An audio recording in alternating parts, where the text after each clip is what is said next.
Welcome to the 2024 Assistance to Firefighters Grant Program Application Development Training Series. In this session, we will be discussing the application submission process. My name is Joseph Bauer, and I'm the Program Officer for the Chicago Region 5 office. Before we get started, we want you to know that help is available to you throughout this process. One resource is our Regional Fire Program Specialists. There is at least one in each of the 10 FEMA regions. The URL here will take you to the website to view their contact information. The next option is the AFG Help Desk. It is staffed daily by fire service professionals that know the program and the fire service. The last bullet contains a link to our website where you can download self-help materials to assist you with developing your application and your narrative. We will discuss these later in the presentation. AFGP program sends out monthly newsletter and program updates as necessary. Ensure you are signed up to receive these critical emails. All awards have been made for all the 2023 AFGP programs. You should have received your turn down letter if you were not awarded. If you'd like more information on why you were not successful, there is a link in your turn down letter to request that additional assistance, or you can simply contact a Regional Fire Program Specialist. Depending on when you're viewing this webinar, the 2024 AFG application period is open or will be opening soon. The application period will open at 9 a.m. on the first day and end at 5 p.m. on the final day. All times are Eastern Time. Today's program is primarily comprised of an overview of the PPE and equipment activities. We will also cover what's new for 2024 and our top 10 best practices. The fire grant programs have three parts. The first, the Assistance to Firefighters Grant, which is what we're discussing today. The second, Staffing for Adequate Fire and Emergency Response, better known as SAFER, which provides funding to fire departments to increase staffing to meet national standards, either through hiring full-time staff or the recruitment and retention of volunteers. And third, Fire Prevention and Safety, provides funding to bolster fire prevention activities within a municipality. It also has a research and development component to fund studies that could impact fire service and firefighter safety. Below each program is the funding that Congress has appropriated for fiscal year 2024. Initially, both AFG and SAFER are equally funded at $324 million. However, 10% of the funds allocated to AFG are used to fund the Fire Prevention and Safety Grant. Let's discuss what is new for 2024. Language was added to clarify ineligible items under the Wellness and Fitness activity. We discussed those in the Wellness and Fitness modifications to facilities and training session. For state fire training academies, language was added to clarify eligible costs with respect to the repairing of training props. Under the equipment activity, the other EMS equipment line item was replaced with several specific items that were then prioritized high, medium, or low. Please watch our equipment and PPE training session to learn more. To apply for the Assistance to Firefighters Grant Program, you must be registered and active in the System for Award Management. Your SAM.gov account becomes inactive after a year if no action has been taken to update the account, so make sure this is done prior to applying to ensure your account does not become inactive throughout the award process. Entity validation for new registrants can take anywhere from 5 days to several weeks depending on the documentation needed for the validation. If you do not have a SAM.gov account, it is imperative that you get started on this immediately. The system is free and requires no cost to register. In addition, help getting registered is also free. On the slide is the web address for the Federal Support Desk and their phone number, depending on your preference. Let's discuss the application submission process. On the next few slides, we will discuss the application submission process. During the application process, there is a signature bar in the upper right-hand corner of your application that will tell you the status of your application. From the time that you start the application to the time that you submit for signature, you will see the pending submission status in the status bar. Once you submit for signature, you will see the pending AOR signature status in the status bar. Only after you have finished the application submission process, you will see the Submitted to FEMA status. Once you have completely filled out your application, you will see all the application sections with a green check mark next to them. This will cause a Submit for Signature button to become active. At this point, if you're satisfied that the application is complete, you should click on the Submit for Signature button.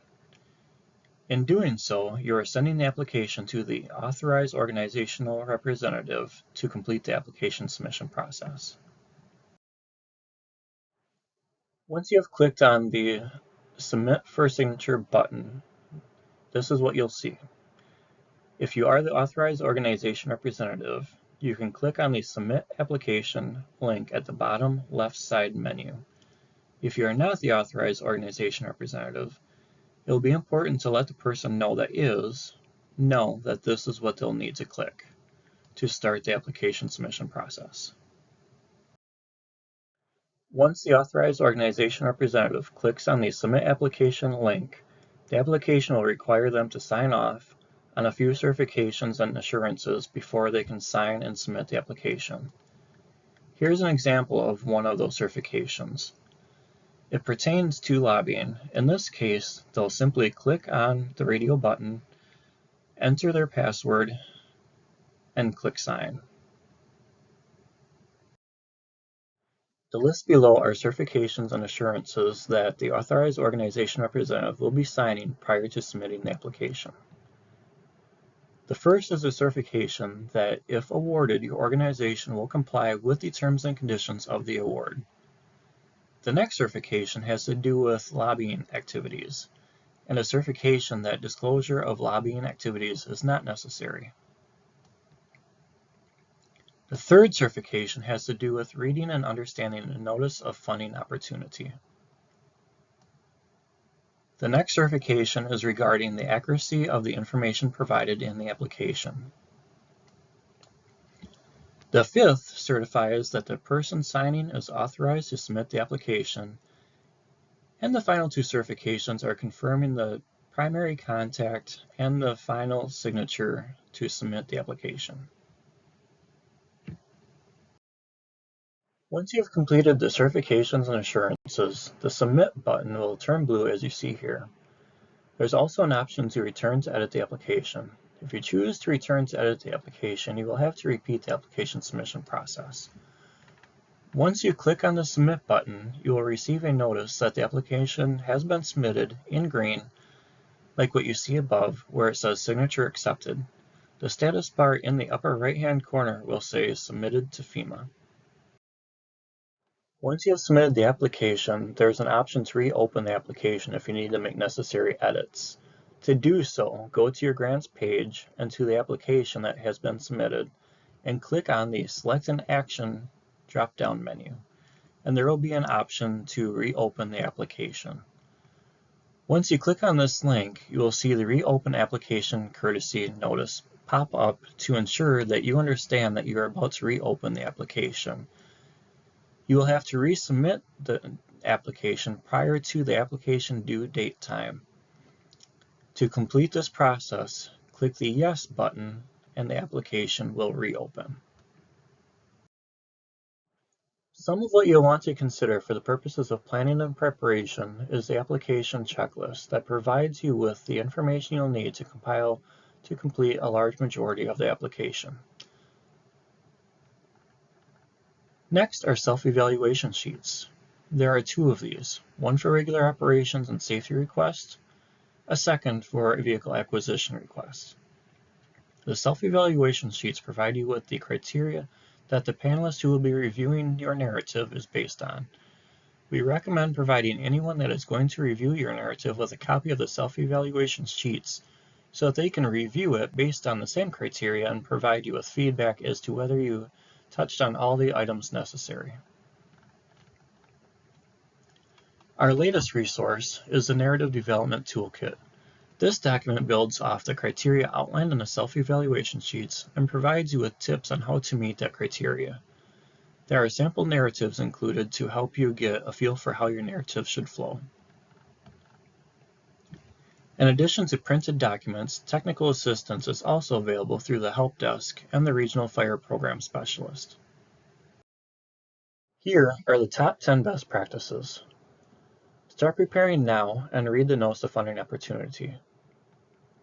Use the application checklist and any other resources available to gather as much information as possible in advance of the application opening. Conduct your risk assessment and then align your request with the highest priorities of the program. Make sure when developing your narrative to tell your department's story and the unique reasons for your request. Stay away from vendor narratives, templates, or copying other departments' narratives. Read each question carefully, then answer it carefully. If you're not sure what a question is asking, reach out to your Regional Fire Program Specialist. Ensure that someone reviews your entire application to include the narrative before submitting the application. Be sure that your authorized organization representative has submitted your application. Make sure to account for all eligible costs that you can associate with your request. These include training costs, service agreements, extended warranties, and possibly performance bonds in the case of vehicle acquisition. Ensure that your project can be completed within the grant's 2-year period of performance and articulate that in the narrative. Check that you have the support from your community's decision-making authority and that they understand that there is a cost match required with this grant. Print your application using Command or Control-P before submitting. And finally, a reminder to reach out if you need anything throughout the application period. Thank you for taking the time to view this session and for your interest in the 2024 Assistance to Firefighters Grant.